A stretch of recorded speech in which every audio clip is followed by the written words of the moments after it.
មហាចេងជឿនជាតិខ្មែរថ្កើងជ័យយោសុខោលាភោគឺជាករណីយកិច្ចរបស់ព្រះមេត្តាបិតាទាំងសងខាងឬលោកអ្នកអាណាព្យាបាល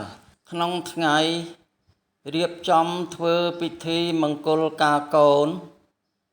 គឺព្រះមេត្តាបិតាទាំងសងខាងបានឡើងតួនាទីមានឋានៈឈ្មោះថាលោកភោគផល្លាមហាសម្បត្តិរួចទៅហើយគឺសមស្របដោយសារមានភ្ញៀវពន្លឺយ៉ាងច្រើនកុះករនិងមានភ្លេងប្រពៃណីជាតិខ្មែរ